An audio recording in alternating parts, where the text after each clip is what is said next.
Hi guys, nandito naman po tayo sa ating program Bedtime Story, and thank you sa nag-subscribe, nag-follow, nag-like, and nag-share ng video sa ating bedtime story natin ngayon.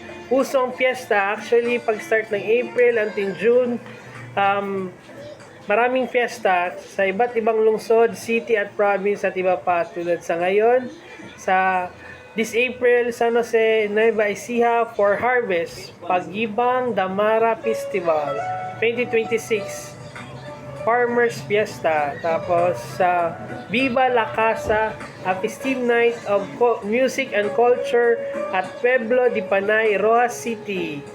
Tapos sa La Paz, Leyte, Viva Viadores, tribute sa Poong Senior Santo Niño. Ayun, at madami pang iba. I'm sure mabubusog kayo. Madaming handaan yan for sure. Enjoy and buen appetit. Ikaw, anong pwede nating lutuin at anong naaalala niyong pagkain na pwede nating ihain? Fiesta, birthday, kahit ano. Kaya comment nyo ng sagot nyo para maibasa natin. Bedtime Story by Kuya Marky. Kwento mo, share mo. Life at work. Lahat sasabihin with no hold bars. Okay, let's start. Ikaw, anong pwede nating lutuin at anong naaalala niyong pagkain na pwede nating ihain? Fiesta, birthday, kahit ano. Kaya comment nyo ng sagot nyo para maibasa natin.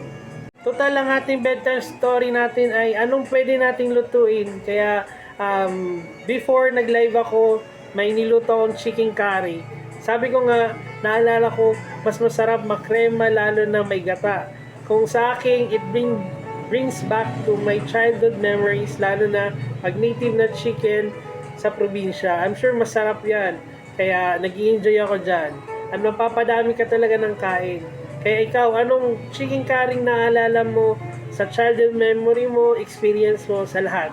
Sinong hindi matatakam sa chicken curry? Kayo anong naalala nyo sa ulam na? As pangalawa is lumi. Makikita nyo yung pagluto ko, mas masarap, mainit at malapot para manunot ang alat at asim at iba pang sangkap ng lomi. At yung noodles mas masarap kung firm, 'di ba? Okay, yung sakto lang kaluto. And masarap siya paglasing, 'di ba? So ikaw, anong lomi chicken curry naalala mo sa iyong experience, lasa, hinahanap mong sarap, and anong pwedeng pa-improve sa mga pagkain na yan? Kaya sulat na, mas maganda siya lalo na pag fiesta. Kaya anong pwede nating lutuin? Comment nyo na guys. Yan ang lumi. Yan ang naluto namin. At yan lang ang nakayanan naming lumi. Bago yan, papakita ko muna bago maluto. May luya, may sibuyas, may karne, may atay, may manok, may itlog, may noodles, half-boiled egg. May, yan, kumukulo na. Atat na ba kayo? Gutom na ba kayo? Wait lang po. Maluluto na yan. Ilang sandali lamang. Ayan, wala. Meron ang lumi. Kaya, comment nyo na guys kung paano yan ma-improve. Kain na. Ikaw, anong pwede nating lutuin at anong naaalala nyong pagkain na pwede nating ihain? Fiesta, birthday, kahit ano. Kaya comment nyo ng sagot nyo para maibasa natin.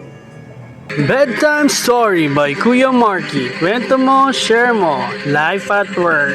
Lahat sasabihin with no hold bars. Okay, let's start. Ayun, sana na-motivate kayo sa ating topic ngayon. And please subscribe and like and share para parati kayong notify sa ating mga program na pinopost sa Facebook, sa YouTube, sa Instagram at sa lahat ng platform. Ikaw, anong pwede nating lutuin at anong naaalala nyong pagkain na pwede nating ihain? Fiesta, birthday, kahit ano. Kaya comment nyo ng sagot nyo para maibasa natin. Yeah, subscribe na. Subscribe.